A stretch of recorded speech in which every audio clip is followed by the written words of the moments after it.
Hi, this is Paul Kelly here, and you're listening to Walking the Floor, not walking the floor over you.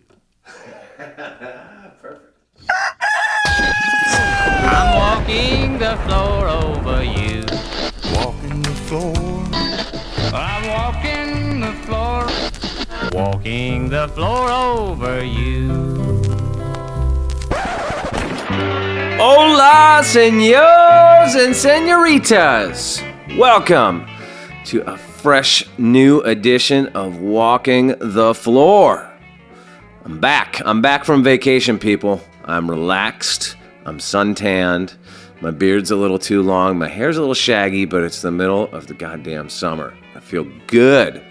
I'm happy to be back because we have a lot of good interviews kind of piling up that I got to get out over the next several weeks. We've got like Steve Earle, we've got Tyler Childers, we've got Michael Monroe from Hanoi Rocks, which was like, amazing for me. Just talked to Ray Benson from Asleep at the Wheel last week. I'm going to interview Pokey Lafarge tomorrow. So lots of stuff. Not to mention today, Mr. Paul Kelly from Down Under. Great singer-songwriter that I talked to a couple months back. Anyway, I'm glad to be back at it, and I'm going to be getting these things out, back up and running here now, week to week. What's going on with you? I should point out that, I'm recording this ramble right now about a week from when I'm posting it because I got to get ready to go to Japan on Wednesday.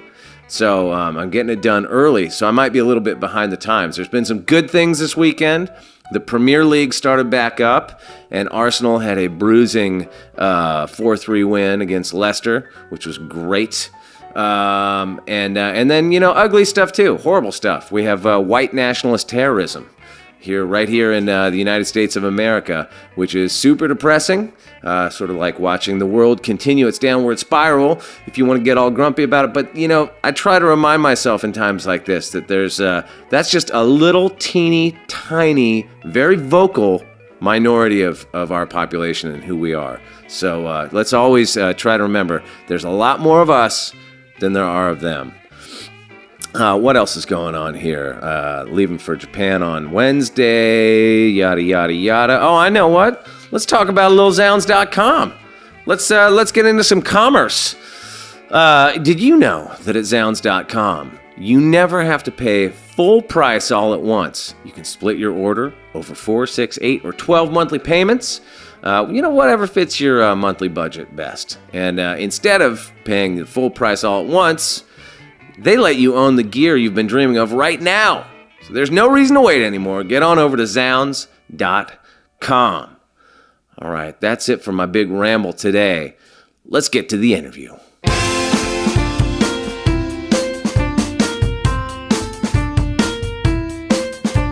Okay, so a couple of months ago, before we left for Europe, I had the great pleasure of sitting down with the legendary Australian singer-songwriter Paul Kelly, who is a very thoughtful and interesting man. And I got to tell you, I didn't realize until I started researching, his music a little bit to get ready for this interview, just how many of his songs I was actually familiar with.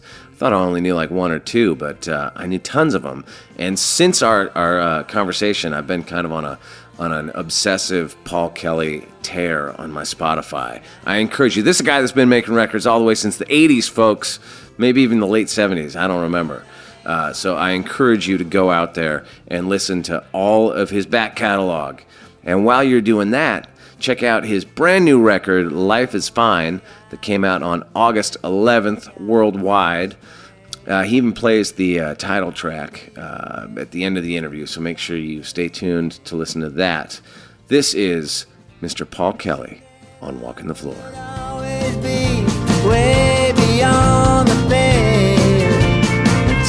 So how long have you been over here? Are you in the middle of a promo tour or a proper tour? What are you doing right now? It's a proper tour. I've been here nearly 2 weeks, and we're in the sort of final leg of it. We just started on the East Coast and Chicago, Toronto, then around the East Coast for a while. Then we flew straight across to LA yesterday from New York, and then we're going to work our way up the West Coast and into Canada and finish in Alberta. how come you're touring ahead of the release of your record? This tour is based on a couple of records I put out last year. One was called Death Stateless Night, which is songs that I've sung at funerals. And Really? Yeah. I don't think I listened to that one. I'm actually going to sing at a funeral on Sunday. I'm sad to say. Well, And yeah. I've been a bit stressed about it. You've done it that enough times to put an album's worth of those songs out? Well, yeah. I mean, I've come from a big clan, so not everyone lives forever. So, sung family funerals. I made the record with a guitar player called Charlie Owen, who's what do you mean? He's in his mid to late 50s. I'm in my early 60s.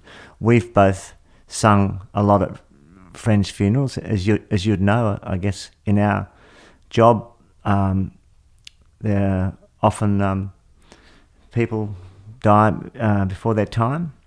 So we were on our way to play at a funeral. This is a year and a half ago now. Of a friend, a mutual friend, and the family had asked us to sing a Townes Van Zandt song, and they said you can choose it, but our friend he loved Townes, so we chose the song. We were on the way to the funeral. We were talking and started.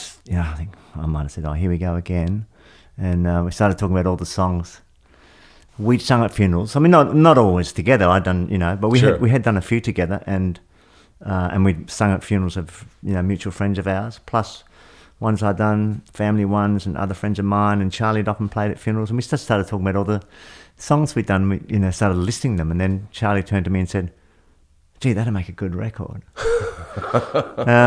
So we that can really open up new markets for touring. Book us, for your funeral. Yeah, I mean, it sounds like it's a maudlin or a gloomy record, but it's not. It's not. Obviously, people don't always choose sad songs at funerals. Sure. But you do notice that the songs that are chosen are often have a wider, more philosophical bent. I guess they're not usually just love songs, but they're more reflective, or they look back on a life. But I mean, I've been to a funeral where someone's done Always Look on the Bright Side of Life, the Monty Python song. So they can be comic as well. Sure. We didn't really do any comic songs in this record, but it's by no means a downbeat record. Yeah. I mean, it is sparse because we decided to make it just with Charlie and me as and make it acoustic. So we didn't have a band. No bass and drums. We got my daughters to come in and sing a couple of tracks, and my sister sang on one. So we kept it all pretty close. We did it live in a week at Charlie's place and brought in some mobile recording equipment. So when we did a tour in Australia, singing that record plus some older songs as well that we thought fit. I also made another record before that last year of sonnets, Shakespearean sonnets set to music. 'Cause last year was the 400th anniversary of Shakespeare's death, and he's just my favourite writer. So I put some sonnets to music, and that came out. We actually released it on the actual day of the anniversary on April 23rd, which was 400 years since he died. And Rufus Wainwright had the same idea. So really? He put out a record of sonnets that he put to music. So that was interesting. We ended up doing it. We ended up doing an interview with each other. I was going to say that's the tour that needs to happen right there. That would have been good. He had a bit more of an art. I mean, he used some other singers and classical singers, and had a quite arranged and more art song type approach. Whereas mine was again sort of just sounded like songs the way I did it. How did you go about doing that? Do you sit down and read through it and just melodies kind of pop into your head and you start working it out? Like what is the process of writing music and melodies to somebody else's words, especially words that are so famous? Well, it's funny. It's only a recent thing. I started doing it. I was involved in a project with a classical orchestra, a youth orchestra, about 5 years ago, and I'm putting some poems to music. I've never done it before. And I always thought, if you try to put music to words, you're going to be restricted, or somehow the melody's going to be stiff. because the way I normally write songs or have done was, you just fool around and you get a melody and some words attached, but you're always sort of following the music first, and then the words came later. Well, there's a lot of editing and shoehorning and stuff that I imagine you can't really do when it's Shakespeare, right? You're not going to be chopping lines out of that stuff. So I just started doing it a few years ago, putting poems to music, and then about one of those poems was a sonnet by Shakespeare, sonnet 18, the very famous one. Shall I compare thee to a summer's day? And it sort of sounded like a bluegrass song. Because the language is not actually that far from some of that old time music. So I don't know. It's sort of, it either happens quickly or not at all. I'm now in the habit of, because I read a lot of poetry, and if I look at a poem and I think, can I put music to that? And I just have a go, and something happens really quickly or it doesn't, and then I just move on. But it's sort of, there's no method. Right. Obviously with Shakespeare sonnets, they rhyme. They and I didn't realise this till later that they're 14 lines long. There's a couplet at the end which you can use as a chorus. Mm-hmm. The traditional sonnet, the first 8 lines are, the sort of the statement, and the next 4 lines are like what they call the turn, or a slightly different point of view, which works just like the way a bridge might work, or middle 8. So they have this structure in that actually works quite well for a traditional pop song. So, and they rhyme. So the language is, it's different, but coming from loving folk music, it's not that language is not far away from some of the way that language works in folk music. So it does work. I mean, I imagine were those originally written to be sung, or not the sonnets. Like, are there original like melodies that go hand in hand with? Not with the sonnets. No, they were written to be read. There's a lot of songs in Shakespeare's plays, but they're not sonnets; they're just songs. But they had music to them, but we don't know what that music was. But there's songs that pop up through the plays. So, well, how's touring those records been over here? Like, are you drawing just from the songs on those records, or like, I imagine if you're doing those albums and then a bunch of your other stuff, that's got to be a pretty lengthy show. We're doing the first half of the show is drawing from both those records. I mean, the Shakespeare record was a short one. It's like a mini album. The songs are short. Right. That's a 20-minute record, the Sonnets record. Great. I love a 20-minute record. Yeah. The older I get, the shorter my songs get. In that. It's great. It's like, yeah. A friend of mine put out a compilation years ago where he got, I forget how many bands, 50 bands or something, to each write a 30-second song. It's great. No, it's a good idea. And there's the author Lydia Davis, that's not my phone, is it?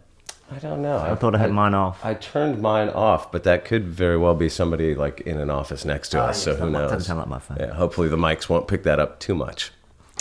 Yeah, there's now a literature tradition of short pieces. Lydia Davis being probably the most well-known example, where she writes short stories, but they're sometimes a paragraph or two or half a page. Right. I mean, I guess it makes sense with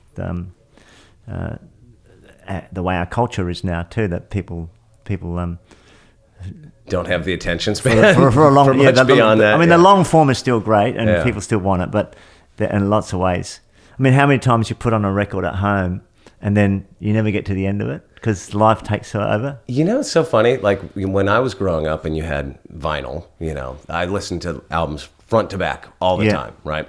And then, now I'm busy and I've got 3 kids and life is, I never find myself sitting around my house like, I'm going to put a record on and just kind of sit there and listen to it. Yeah. But I do make a point or an effort to put whole records on in my house and let them play out.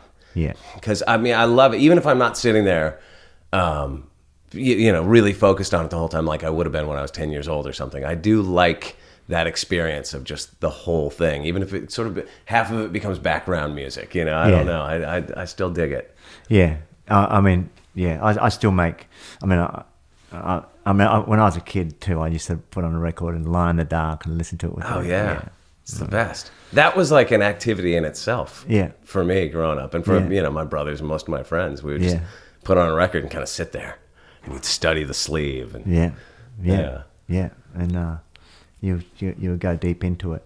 So do you like touring over here? Like I'm curious because of course you're super well known in Australia, and I love touring. I think it's like kind of a cliche. Everybody that's not from Australia loves touring Australia. It's like the greatest place. It's always the highlight of a touring cycle. But touring America, I think, is a real grind in a way that it isn't in Australia and probably in a lot of other places. But, I think. Do you enjoy it over here? You just said you're about to start on the West Coast. The West Coast is a particularly grindy section of touring this country. Yeah, we don't have a lot of dates on this run. We're coming back in the fall for a longer tour. I think it's also partly to do with where you come from here. So right, America's you've done it a lot. What you're used to, and there's more of a novelty going to other places. Yeah. So I still have that. I've toured America, a lot, but it's still always. It's still not stale for me to do it. So, and we haven't toured here for 4 years. So it's, but generally, you usually get here every couple of years since the late '80s. Been coming back and forth. But it's not my. I don't do it all the time. So I think that's the trick of touring is to get the balance between. Being at home and writing and touring. I love playing shows, but I can't tour too long. I need to go. I can't be in that bubble too long. You start to get a little bit disconnected. Do you tour all over? Like, do you go to South America and Europe and Asia? Yeah. No, I haven't toured in South America or Asia. It's mainly UK, some countries in Europe. But most of my overseas touring has been in America, where we play small clubs. Like, was there a point though where you were like doing the hustle and trying to break into like the pop market and all that, so like to really like break into the sort of mainstream music scene here? Because I remember that like in researching, just going back. I mean, you have so many records; it's crazy. You've made a ton of records, but and I was familiar with, there's a bunch of your stuff that I'm familiar with, but there was things that I had forgotten I was familiar with, like that song, I've Done All the Dumb Things. Like I'm like, oh my God, that's him. Like I remember that being a hit over here in the early 90s or something? Late 80s. Late 80s, okay. It got played a fair bit in college radio, and it was in the first Look Who's Talking movie, when they're going to hospital with the baby. Was it John Travolta and who was it? Kirsten Alley, was it? Yes, yeah. So my first few records over here were on A&M Records, and spent a bit of, I lived here for 9 months at one stage, and so was spending a fair bit of time here. But then my life was always in Australia with kids, and so we never sold a lot of records, so it was always the touring was always coming back and playing in clubs. Well, let's talk about your new record, Life Is Fine. When you for somebody like you that's written so many songs, made so many records, there's always, I feel like for artists that have long careers, there inevitably becomes some period that your fans prefer. It's their favorite era of your work or whatever. And oftentimes it seems like artists kind of push against that, and sort of jump around and try different styles. And you've certainly done lots of different, styles of music over the years. So I'm wondering, when you're making a new record, do you have that in the back of your mind, like your back catalog, or do you just do what you do and let the chips fall where they may? Yeah, I find when I'm writing it, that all that other stuff goes. It's sort of it's not really part of my thinking. I mean, writing's not really conscious thinking anyway. So, writing for me is stumbling around, following a hunch, boring yourself. Most of the time for me writing, I'm just boring myself, and then something surprising happens. And when you surprise yourself, then you know you're onto something. So well, let's talk about that a little bit. Your writing process. Are you somebody that writes all the time? Like, do you keep a journal where you're constantly scribbling down little ideas, or do you write when it's time to write and then you kind of step away from it? I used to carry a little journal around, and if songs come from everywhere. You read a line in a book or a poem, or somebody says something, or some phrases come into your head. You write them down. I learned early on, write stuff down as soon as you think of something, otherwise you forget it. Now I write it on my phone, so I don't have to carry a journal around anymore. But I have, But then do you go back and look at all that stuff you've scribbled down over a period of time? Because that's the part that's hardest for me. It's like that's the homework. Going back and digging through, and then if I didn't just kind of get a bunch out on that riff on that one idea, that it's hard to sort of get back into the headspace that made that somehow make sense. Yeah, you know what I mean? Yeah, you often go back and you think, I don't know what it doesn't. There's no spark to it. What was that? What was I thinking? But there's some stuff that sort of. So to answer your question, I make time to write. I don't, but it doesn't really happen. Obviously, touring or anything like that. But just got to make time at home and say this is a writing period, and it's. But it's just I go to the guitar or the piano, and it's just doodling. That's the thing about writing. You can be fooling around with something all week and nothing happens. That's the thing. What I was trying to say. Most of the time, nothing happens. Right. It's like fishing. Yeah. But you can't. You've got to go. You've got to turn up. Yeah. You got to go day 1, 2, 3, 4. Nothing happens. Day 5, you get a bite. So it's the same with writing. You just got to turn up. And like most writers, I have my own habits. I pick up a guitar and I usually just play G, D, C. So a lot of time it's also trying to break habits as I've got older. That's probably why. That's why it's been a good thing for me to suddenly find I can put poems to music, because it's sort of another way to write. Sure. And I think every writer is always looking for ways to break their own habits, whether it's by getting in with a band and someone coming up with a riff, and then you write a song around the riff. So, how fully formed are your song ideas when you go into the studio, or how much of it is a collaboration with the producer and the musicians that you assemble for that record? Most of my records I've written the songs first and go in, but I have a few records where sort of the aesthetic of the record has been let's jam and make ideas as a group. So I've done a couple of records like that where they're group written, but that was sort of really sort of separate projects. And but I would generally write all the lyrics, but all the music would be written together. But there's usually 1 or 2 songs at least at every record that's been a co-write or with one of the guys in the band. I've got something from they brought in a riff, so I'm always open to that. And the new record is a real band record, so there's a few co-writes on that. So who's in the band now? Do you keep one? I know you've jumped around bands over the years and worked with a bunch of different musician stuff, but do you have a sort of a main group of guys that you return to, or maybe something that's consistent now? Yeah, say over the last, the drummer, Peter Luscombe, I've been working with on and off for 20 years.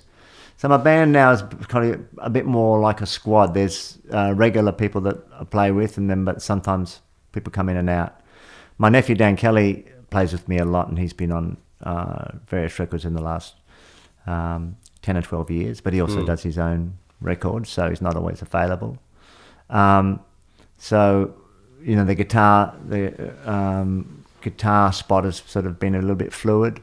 Been playing with the same bass player, Bill McDonald, for 15 years now. So, and Peter goes back 25 years, so that rhythm section is pretty. I've got them locked in. Yeah. But this band, the band that I made this record, the last record with, we've been playing together, pretty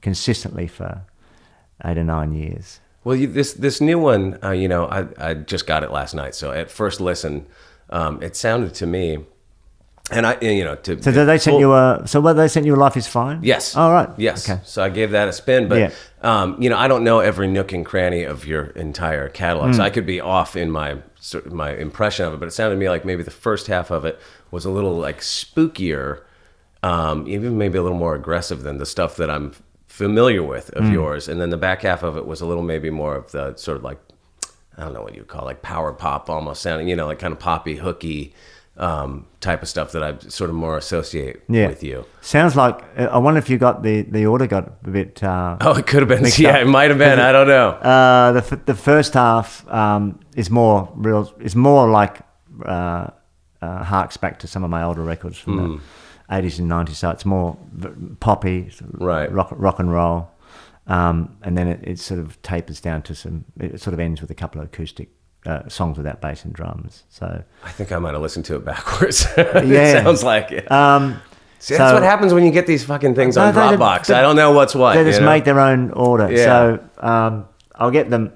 I'll make sure Wendy sends you the right order, so you can get it in the right way. Because I think sequence is important. Absolutely, yeah. I mean, it's funny that we spend so much time nitpicking the sequence and the mix and the mastering, all that stuff, and then you give it to me and I listen to it out of order on earbuds or whatever. It's just it defeats the whole fucking purpose. I'm okay. And we all do it. I'm okay with that too because I do it. Yeah. Even though I still love when I make records, I want to make them as an album and have them the listening experience gain from listening, the cumulative effect of listening in the order that I imagine. But I know that the reality is people just hear the song here and the song there, which is the way I listen too. So I mean, the ability to make playlists or grab listen to songs from here and there is a really good thing too. I remember when I was young, and you hear a song, and you would have to go, where the hell am I going to get that song? I have to go to the record store. Right. Because we didn't have Shazam back then. Don't want to buy that out. I love this song. Don't want to buy it. Spend all the money on the album. So I think that we can choose slices of records now. I think it's fine. Sure. So the challenge is, as songwriters or as singers, is you've got to make a record that demands to be heard, or that's right. All killer, no filler. That's right. That's what you've got to aim for these days. It's funny, the sort of chasm between, how you see your own music and how your fans interpret it. Or even, I always kind of, or maybe not even with fans, but just, you put a record out and you read the reviews, and every now and again there might be something that sort of aligns with how you think of yourself and your own art or whatever. But it's funny, you can't, it's the same with like playing a live show. Like you can't, once you put it out there, it's out of your control. It's out of your control. You know? Yeah. You just got to send it out and it'll find its way in different ways. Yeah. So when's the record coming out? August 11th, I think is the date. That's the last, that might shift. Wow. But so you're like well ahead of the release right now. Yeah. Okay. Yeah. So that's, you've got it. It's just been... I better keep that. I better make sure my computer doesn't get hacked. Jesus. Yeah. I'm going to blow your whole promo schedule. It's just been mastered. So, cool. Yeah. Hot off the press. Yes. Yeah. Nice. Hot off the press. That's serious. I can smell that vinyl, drying. Yeah. Hardening. So we'll be back mid-September in the States and through October. So about 6 weeks with the. So the band made the record. There's also two singers I work with a lot, Vika and Linda Bull. They're sisters, and they're singing harmonies on the record, but they also do a song. Lead on a couple songs, right? Song each. Yeah. So they'll be all of us, so 8 of us on the road together. It's interesting to hear you say that you have other people come in and sing, and you were just talking about this sort of process of making records being your bandmates will bring in riffs and stuff, and you'll build off that. Because I watched your documentary last night, which was great, I loved, but it it made me have more questions than it even like it gave me answers to. You know what I mean? But one of it paints a picture of you, and not necessarily like in a negative way, but like you've jumped around, you've broken up bands a bunch of times. You know, there was a lot of interviews with ex-bandmates and ex-wives and things like that. And I was struck by how none of your ex-wives or ex-bandmates seemed to say anything negative about you, which made me think that you must have a good relationship with them all. But also when I see somebody that's moved around with different musicians to the extent that you have, it makes me think, like I would assume that you would not be open to other people's ideas and not be open to having other people sing the lead on your records and all that stuff. So what is that balance there? Yeah, I work very collaboratively. I always have. I'm not Prince. I don't write the bass line and the drum groove and the guitar parts. I've usually got the chords and the tune and the lyrics for songs of mine that I bring in, but we all arrange it together. So I like everyone in the band. I like people who've got strong opinions. I think the art of being in a good band is being able to fight with each other without hurting each other. You got to be able to fight and be strong. Listen to each other, of course, but also. I like when people will argue the case for their part. Yeah, you know. So yeah, the final say is mine, but yeah, I need people throwing in ideas all the time, and I've always loved other singers singing my songs. I've heard quite a few other people do my songs. Vic and Linda have done my songs in the past over the years on their own records, and then I started to do it more on my records now. Have someone else sing a song. I don't know why I didn't think of it 30 years ago. I mean, lots of my favourite bands, because no matter how good the singer is, it's always good to have a break. It's a nice break, right? The Rolling Stones, Keith always sang one, the Velvet Underground, Mo Tucker always sang a song. There was always one, so... Or you have the extreme case of like the Beatles where they're all singing. Yeah, so the Beatles, George will sing a song. Ringo. So it gives you that break. So I think that's probably be how I do my records from now on. I'll always have someone else. It's good to have a little break from my own voice. I mean, that movie sort of paints a picture of you as being kind of elusive. I think even one of your friends or somebody in there refers to you as a slippery fish at one point. That you didn't like, to be asked questions or whatever. I was like, how's this interview going to go if that's the case? Like, must be a guy that does not enjoy promo tours. That's probably not my favorite thing, but well, you're handling this well. Yeah, I think my reputation is worse than I think it. What is your reputation? Oh, I don't like interviews, but maybe I've got better at it. Yeah, I mean, there's always things to talk. When you can find the things to talk about, we just talk about. I find it interesting talking about work. I guess I find that I can talk about that kind of thing more than I could talk about my own life. Yeah. So that's probably where I would probably be a bit more guarded. Well, that's interesting because I was really struck by that in the movie. You talk about or maybe you didn't talk about it, or no, you did. It covers some of your childhood and family life and stuff, but it didn't get into like where did the music bug come from? Like what got you into music? Was because it doesn't appear to have been members of your family. Or was it? Oh yeah, I'd say from my parents who loved music, but it was mainly classical music around the house, and an Irish singer called Mary O'Hara that my mother used to play. So when did you start playing? Well, we all had piano lessons as kids. It was compulsory. This was in the 60s when you're having piano lessons. So we had a.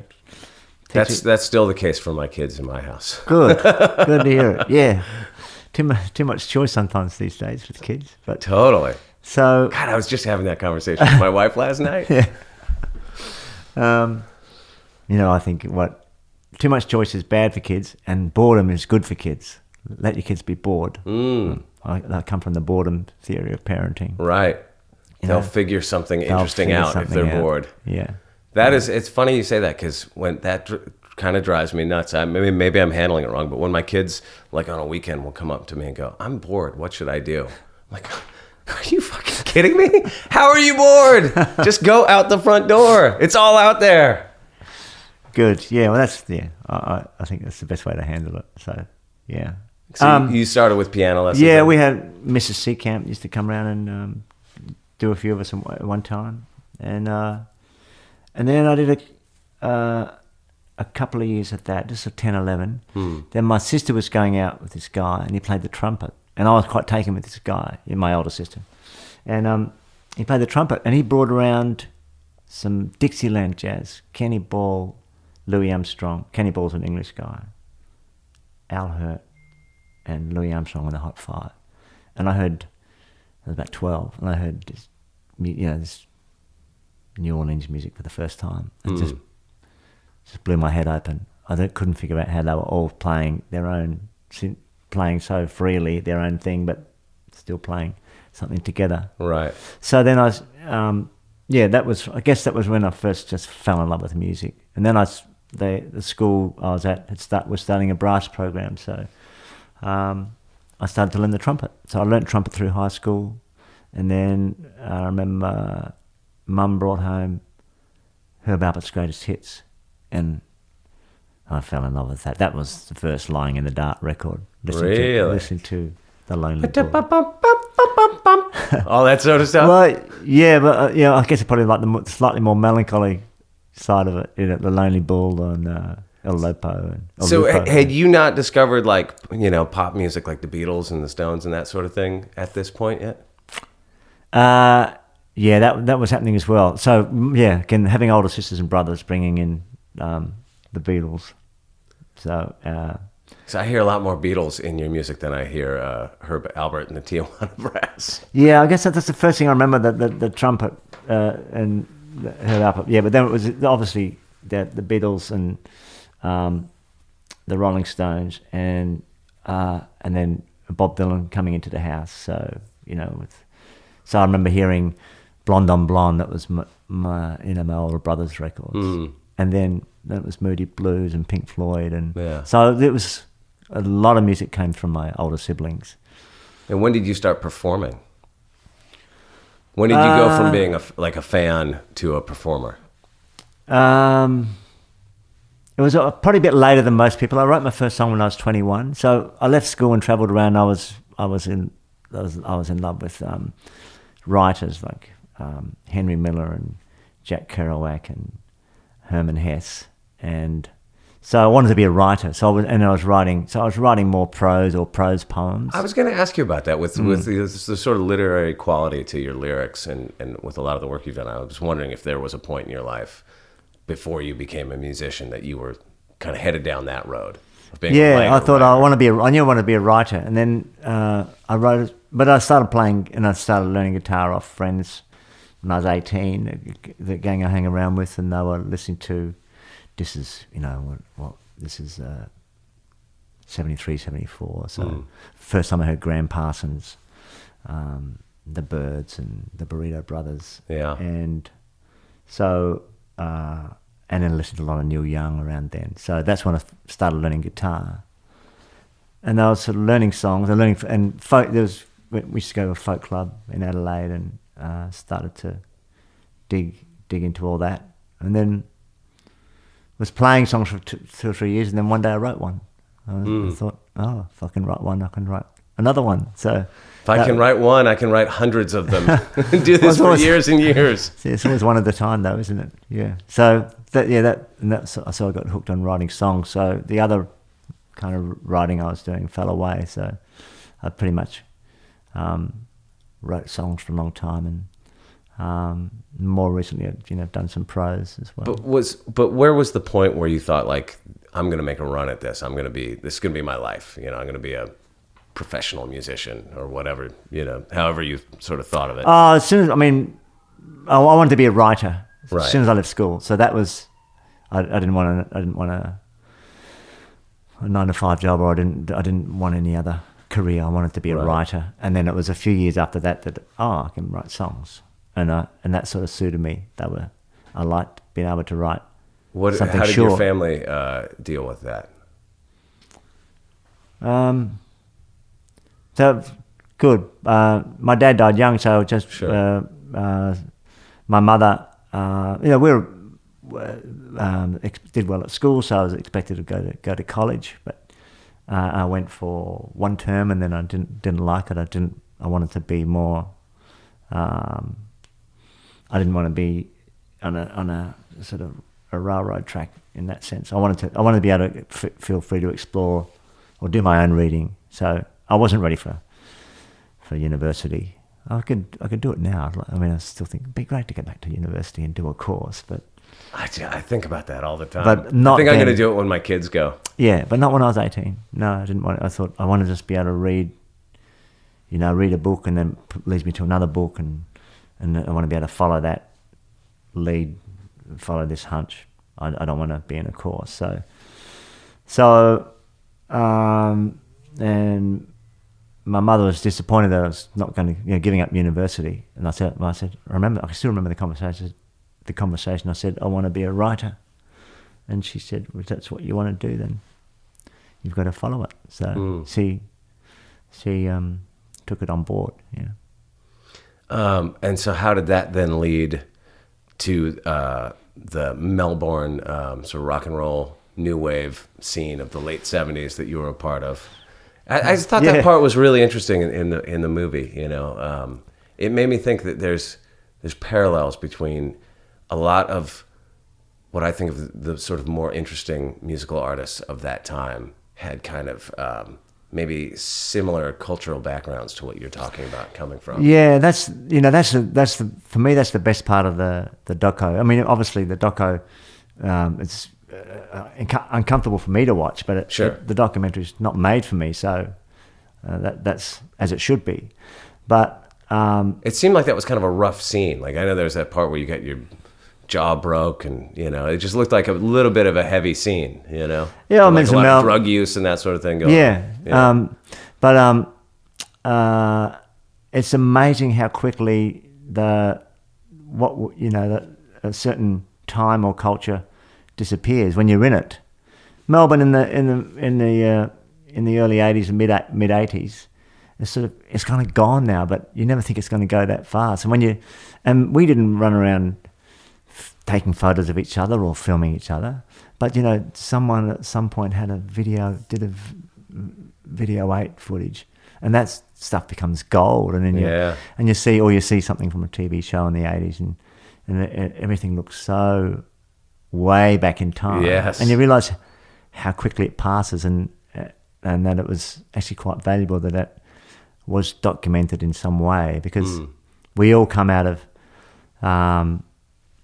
a milieu or a particular scene or local culture, and that's what I like most about the doco, because it shows that wider culture and what was going on. And Melbourne was it still is it's a great music town, and it was a lot of foment and a lot of music going on, and people in bands, being in bands together, or changing around or playing with each other.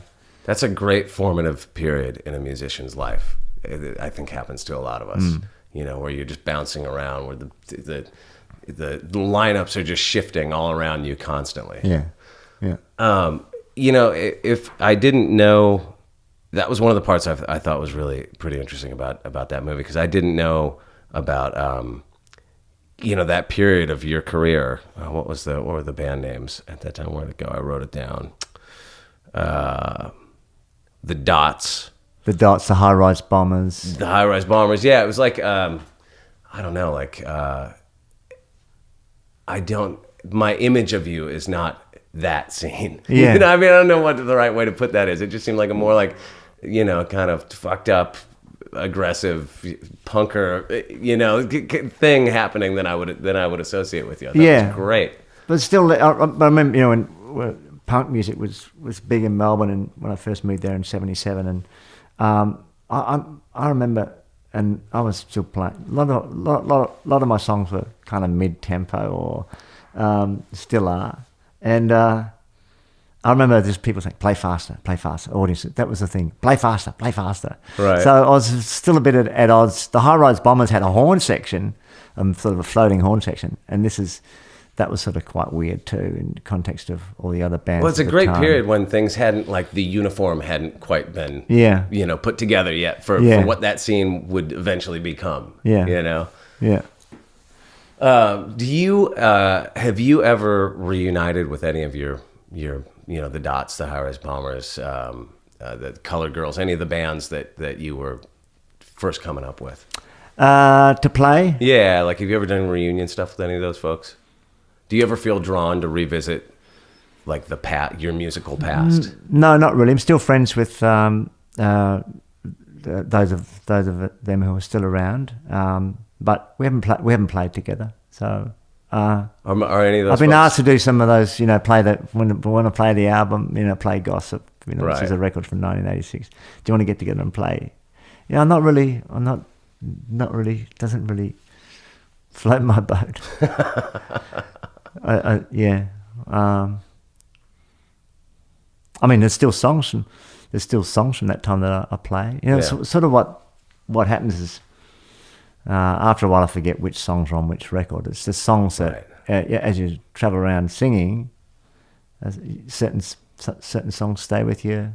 Some you forget about. Every now and then you might go back and think, oh, that song's okay, I'll start playing that one. But a lot of them do fall away, and to me, I just carry around individual songs. I have a lot that I could play at any one time, but I don't really think in terms of albums anymore. Right. Yeah. Well, speaking of individual songs, would you like to play one now? Yeah, that would be fantastic. I'll play one from the new record then. Perfect. Let me see if there was any burning desire things that I meant to ask you. I know one thing I meant to ask you. I don't know if this is even something that you want to talk about, but it's an interesting time to be over here in the States, with what's going on politically and culturally here. And it's happening not just here, but kind of all over the world. Europe is having its own version of Trump at the moment, with Brexit and Le Pen and all the sort of right-wing populism that's going on all over the place. And I don't know if a similar thing is happening in Australia these days. Is it? We have a conservative government in power, but they're closer to the centre. In fact, the last budget was took on a lot of the Labor government's philosophy. So it's a different situation. Yeah.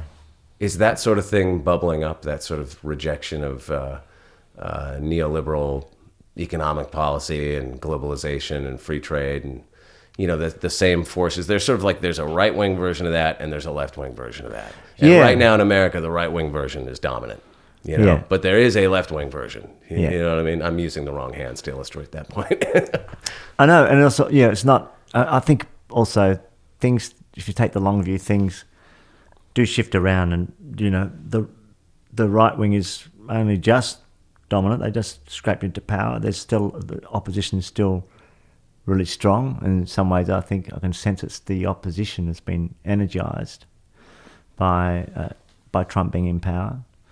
In France, Le Pen didn't do well. There was a swing back to more leftist policies in France. So I think that there's been funny coverage of that. The spin on that is like, okay, that's over. We're back to normal. Yeah. Everything's swinging. Don't worry, everybody. Yeah. But I don't buy it. Yeah. No, you're right. It's. I mean, do you get a sense of that, like when you're touring over here? Does it feel different when you're in, the Midwest or touring, like this tour that you just did? Do you get a different sense of tension or anything over here? It's hard to say in this trip because we've really played in just East Coast cities, and now we haven't played anywhere in the Midwest at all. I don't play much here in the Midwest. We often play in Texas or Atlanta. But this trip's been just coast to coast, so it's a bit hard. So you're one of those coastal elites I keep hearing about, then, eh? Don't worry, I'm one too. It's But fine. we'll be back. I think we'll be exploring further in later in the year. So I could probably have a better answer for you then. Okay. Well, you'll have to come back then. All right, let's get to that song. I think that was the only other burning question I had for you. Oh, no, there's more. The word ambitious came up over and over in your documentary, but nobody ever quite said what you were ambitious for. Ambition is often used as a dirty word. Oh, he's so ambitious. Yeah. But what is it that I didn't get the sense you were ambitious for, ego trip, superstardom, or anything like that. What is this ambition that all your close associates keep referring to in your movie? It's the ambition to write a great song. That's always that's what I want to do. The next thing I want to do is write a great song. I mean, songs hit me really hard when I was young, and they still do. I can still remember Waterloo Sunset by the Kinks, and it's like, it just hit me between the eyes, and I just wanted to grab some of that, the power of that song, the power of a song. Has one of your own songs ever hit you in that same way? Like, have you ever finished writing one of your songs and gotten that gut punch that you get from a Waterloo Sunset? Or is that the thing that, artist you're still searching for? Always still searching for it. I think it's with your own work, it's always, sometimes you think, wow, this is great. But then the next day, it's not so good. I mean, so it's, I think, or for me anyway, it's always, it swings up and down. Yeah. So I think you get a feeling playing live. The song, you can feel when your songs are working and when they don't. So I think that's more as far as recording goes. You record a song and you do it as best you can at the time, and then the further away you get from that recording, the more flawed it seems, or it just, I don't really get that feeling to listen to my old songs about, oh, that was great. I always think, oh, I wish I could have a go at singing that again. But in the moment, that's you get that charge, you get that charge of, this is exciting. I'm onto something here. So that's in the writing, and you get that singing the songs live. So, yeah, that's what we do it for. To chase that feeling of being connected to something bigger than ourselves. Yeah. Cool. Great. Let's chase that feeling now with a tune. Yeah, this is Life is Fine. It's the final track on the record, which is also called Life is Fine. And it's based on a poem by American poet Langston Hughes.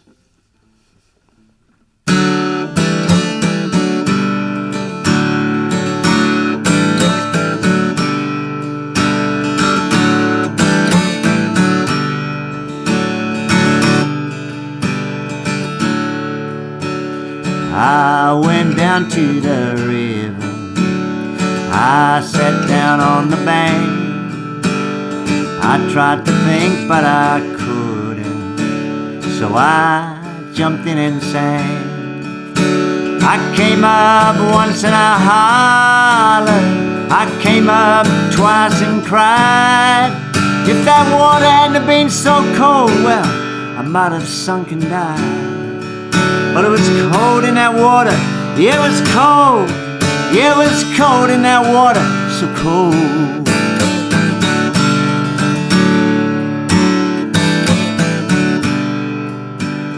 I took the elevator 16 floors above the ground. I thought about my baby, thought I might jump down. I stood there and I hollered, I stood there and I cried. If it hadn't been so high, well, I might have jumped and died. but it was high up there. It was high, so high up there.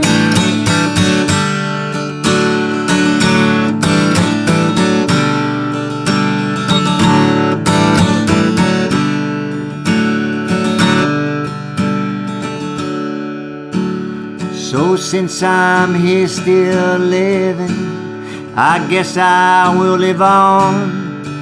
I could have died for love, but for living I was born.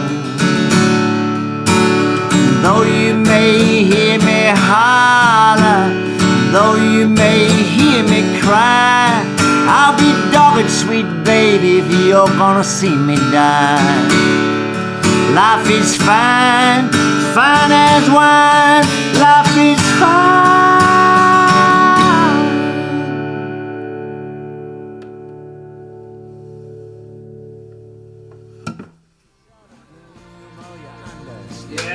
All right.